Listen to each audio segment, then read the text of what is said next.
Okay, welcome back. Right now, I will introduce Dr. Phil McCallion, who will introduce Kimberly Ali, our keynote speaker, and we'll get started momentarily. So yes, welcome, it's still Phil. morning. So good morning, everyone. This has been a really great event so far, but I think only gets better. I am very pleased to welcome and to introduce Kimberly Ali, who is the Commissioner for the Department of Human Services in the city of Philadelphia. In her role as Commissioner, she oversees both child welfare and the juvenile justice operations. And that includes things like the child abuse hotline, child abuse prevention, juvenile justice diversion efforts, as well as the city's juvenile justice detention center. She leads a department of 1,500 employees. She oversees a budget of $770 million. And while she is with a public agency, she also supports the vitality and the quality of many not-for-profit agencies in the city as well through the funds that she manages. Ms. Ali began her tenure with the city in 2000 as a DHS social worker. And that feels like a moment for me to pause and to say to students and alumni that often we think that our first job will define our career.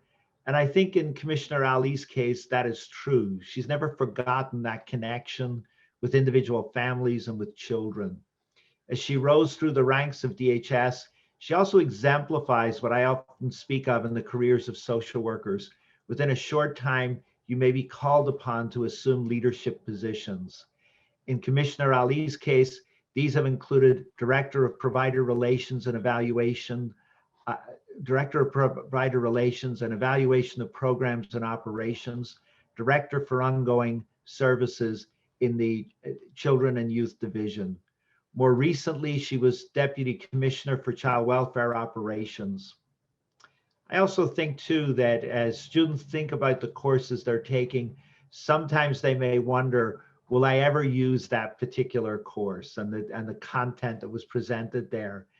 And in a career such as Commissioner Ali's, I suspect that over time, policy, macro practice, and research courses were the ones that she came to reflect on the most.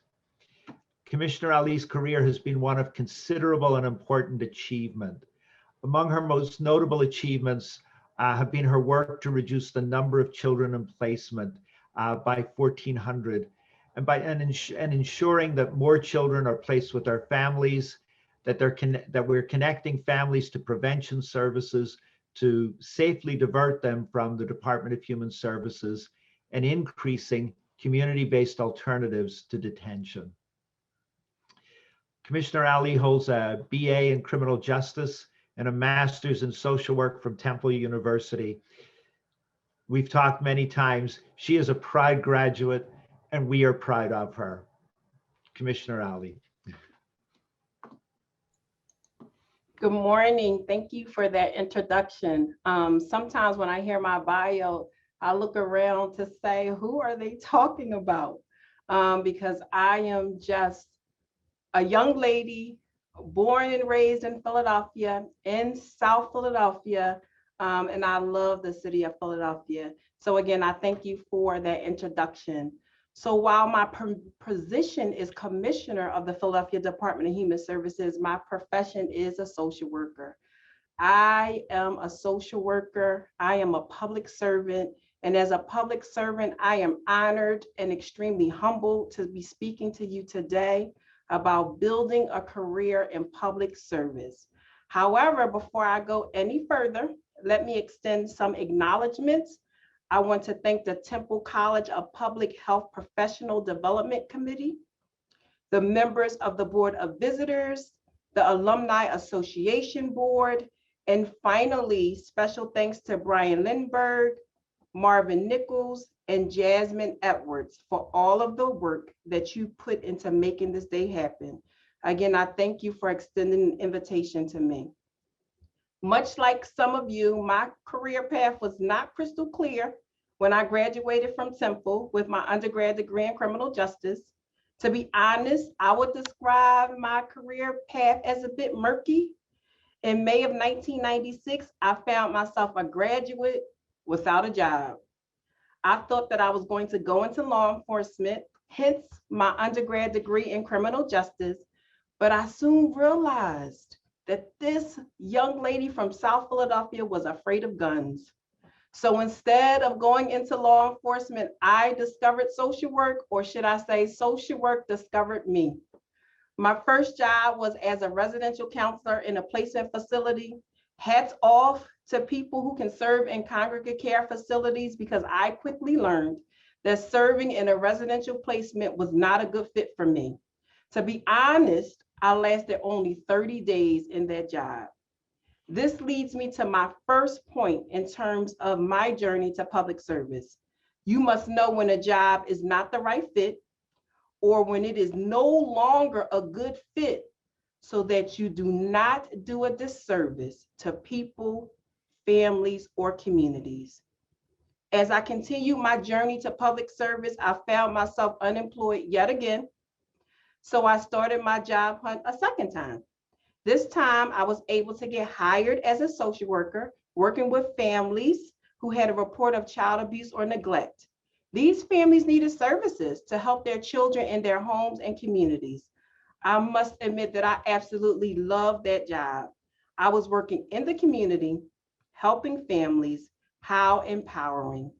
The job was extremely rewarding, and it gave me a sense of purpose. Although I loved that job as a social worker, I decided to leave that job to work for another provider. I was doing the same work, but left for what I thought was a greater reward: more money. This leads me to my second point on my journey to public service. Let me forewarn you that it is a cliche. The grass isn't always greener on the other side.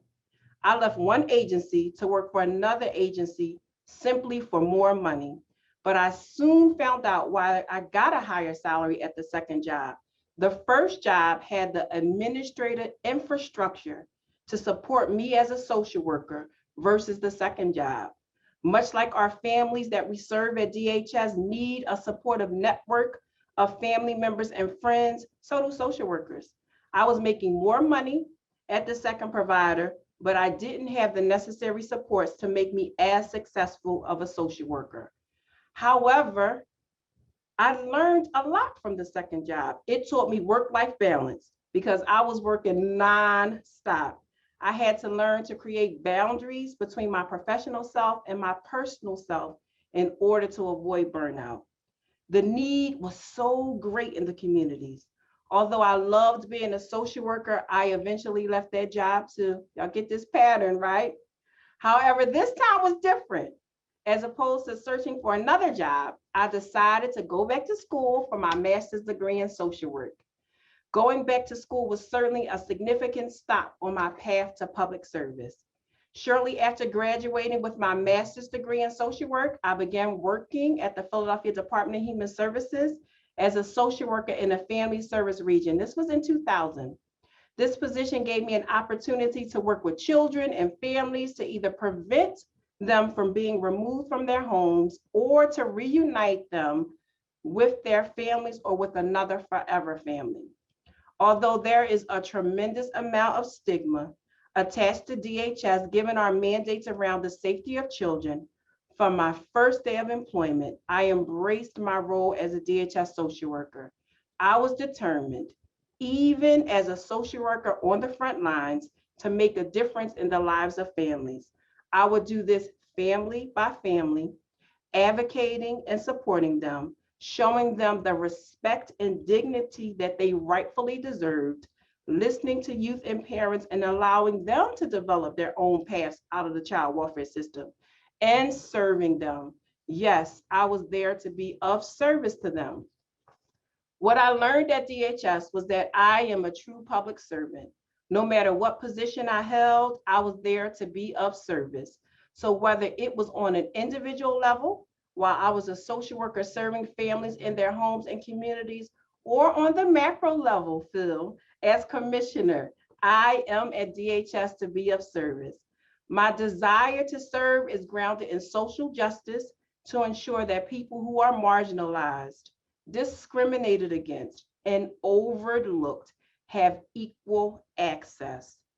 In addition to being grounded in social justice, my desire to serve is also grounded in my spirituality. I often reflect on this verse in the Bible that says, "The harvest is plentiful, but the laborers are few." Yes, the laborers or public servants are few, but the harvest is indeed plentiful. The harvest is plentiful in the streets of Philadelphia, in North Philadelphia, where Temple University is. The harvest is plentiful in city government and at the state legislators. The harvest is plentiful in the physical and behavioral health fields.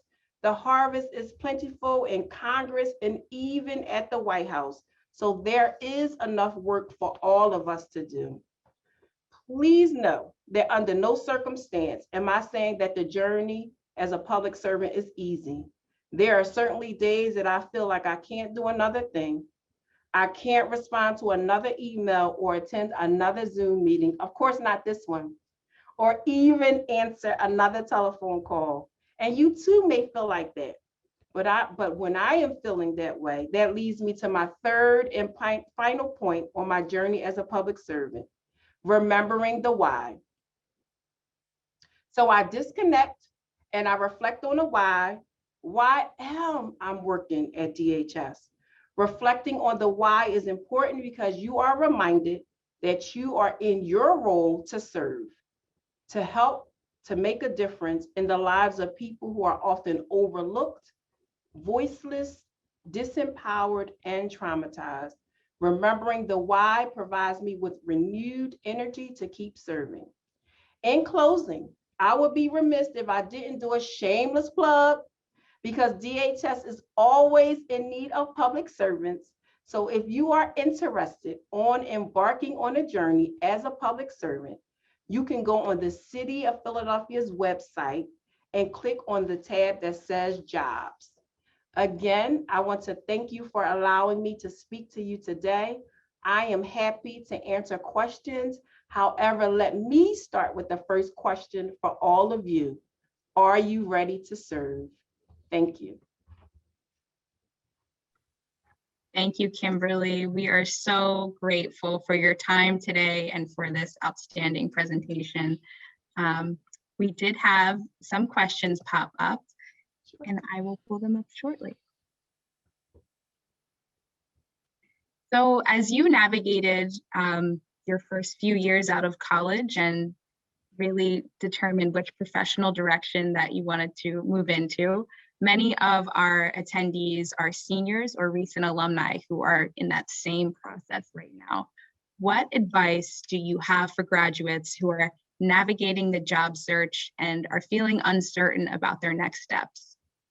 Yeah, and I would say certainly in my experience, for some reason, I think I thought that a job was going to come knocking on my door. I mean, I was a graduate. It was May of 1996. I really didn't land my first job until around August. So I had 3 months of being unemployed.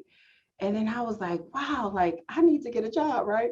So I actually applied for the first job that hired me, right?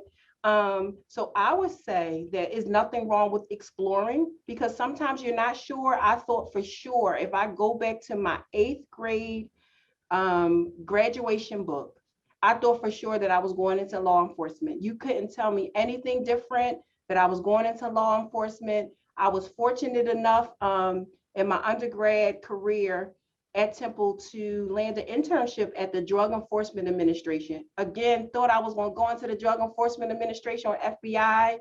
And I started asking questions around guns and shooting individuals and couldn't understand why you didn't shoot to just hurt the person and not necessarily kill the person. So I struggled with that and grappled with that for some time. So then when I realized that that certainly wasn't me, you know, in terms of law enforcement, that's when I ventured out to try to find something.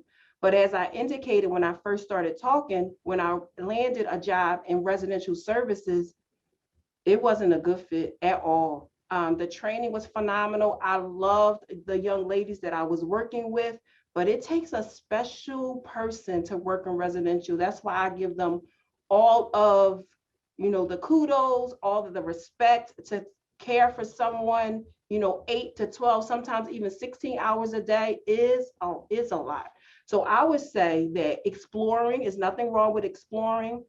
I would recommend that if in fact almost immediately, or when you realize that it's not a good fit, then you should leave that particular job and look for something else, because you will begin to do a disservice. If I was to be completely transparent, I do on occasions talk to social workers here who's been here for a long time. They've been here for a long time, some of which are burnt out, and they stay because they feel like now they're locked in. The money is good, you got the security of a city job, but again, it leads to doing a disservice. So I wouldn't be discouraged. I certainly wasn't discouraged, leaving jobs, finding myself unemployed. Just be persistent and continue to press forward. Thank you. And that really embodies Tempo's model of perseverance conquers, and that's exactly what you're talking about right now. Wonderful. We had one more question that came through. And as you navigated your different interests as well as these first few jobs, we've talked a lot about mentoring today. Did you have a mentor or some people who you could call on for advice as you navigated this process? And what sort of things did you ask them? Yep. So I was fortunate enough. I won't say that I had a mentor once I graduated from Temple. I didn't have a mentor. I should say I didn't have a mentor in social service. Certainly had, mentors in my life, but not in social services. But almost immediately when I came to DHS and was assigned to a unit, there were social workers in that unit. There were social workers that were on the floor that were what we call seasoned social workers, who took me under their wing. So we didn't have a formal mentorship relationship, but when I reflect back, they are the individuals who poured into me. So I would certainly say that they were mentors to me when you were, afraid to necessarily, how we say no question is a dumb question, but you young, you're a social worker, you new to the job, you like, should I ask my supervisor this or should I not? Because you have this, mask or this image that you want to at least appear that you know what you're doing. I utilized them. I would go with them in the field. They, again, took me under their wings and they showed me the way. So what we also do, and what I continue to do, even as a commissioner, I mentor. So I mentor other social workers. I mentor other social workers, not only internally at DHS, but also at our provider agencies. We have a close partnership with community umbrella agencies. Y'all probably heard that terminology called CUAs, in which I mentor someone because I believe in giving back. And I also know that it helps people professionally as well as personally. Thank you. That's really, really helpful. And we're so grateful that you continue to mentor, because it's so important as we, so many people are navigating similar situations, and the fact that you provide that to so many in our community is such a service. We thank you for that. We have one more question for you, if you don't mind. We had a lot come through. Next question for Kimberly. How did you know that working for DHS was the right fit for you? I knew that because I absolutely loved it. I absolutely loved it. Was scared sometimes because, it's certainly the unknown when you get a report and you have to knock on, an individual's door and discuss with them, the allegations that was made against them. So sometimes definitely had like a little fear, a little pit in my stomach. But again, I had those strong mentors who told me, don't act like you're afraid now, right? So try not to act like I was afraid. But from the beginning, I absolutely loved it.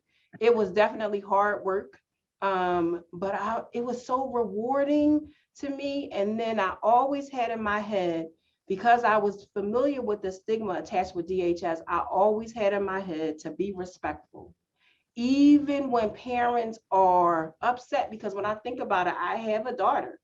And if I thought about a DHS social worker knocking on my door, y'all will call me resistant too. Y'all will call me resistant. Y'all probably will give me some mental health diagnoses. So I also realized that if I put myself in their shoes, I will feel the same way. You know, particularly if you feel like you're a good parent, right? If you feel like you're a good parent, and then, you know, there's a report called against you. So I knew almost immediately that I loved being a social worker. So funny, because after 2 years, so I became a social worker in 2000, so January of 2000. And then maybe about a year and a half of me being a social worker, the city offered the test for supervisor. And I remember one of my mentors coming to me to tell me that, you know, the test was being offered as the supervisor. And I said to him, I said, I don't want to be a supervisor. I love working in the field. I don't want to be a supervisor at all. I still want to be a social worker. I felt like after a year and a half wasn't sufficient. And he reminded me, okay, you went to school and got your master's. So instead of you impacting your small caseload, you'll have 5 social workers, and then you can impact, you know, some other families as opposed to your little small caseload. So I knew almost immediately. I think what helped me stay at DHS, so again, started in 2000, was the fact that I served in different positions. So it always kept me fresh and renewed, because I was always learning something different. I will definitely be completely honest with all of you, in that when I think about coming in at 2000, I had no idea that I would be a commissioner. So became commissioner in January of 2020. So 2 months, less than 2 months before the pandemic hit. So I will also be honest in that my role for like the first 6 months was definitely reactionary, because I had to move this huge organization virtual. You know, despite the fact that DHS social workers go in the field most of the time, they come into the office pretty much almost every day. So imagine just moving them to a virtual platform. And then also our other staff was a huge feat, and certainly credit to all of my staff that certainly helped.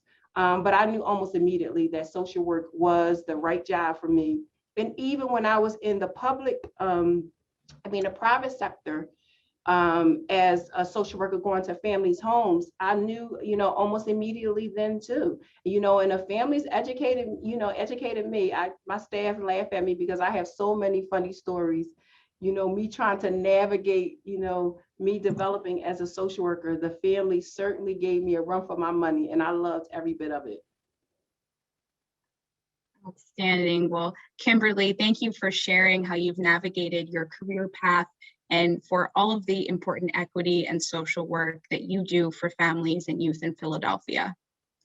We would also like to congratulate you on being named the Gallery of Success awardee for the Temple School of Social Work. We're so grateful you could be with us today. Thank you. Thank you. So honored, y'all. Thank y'all for inviting me. I love Temple University, TU. Absolutely.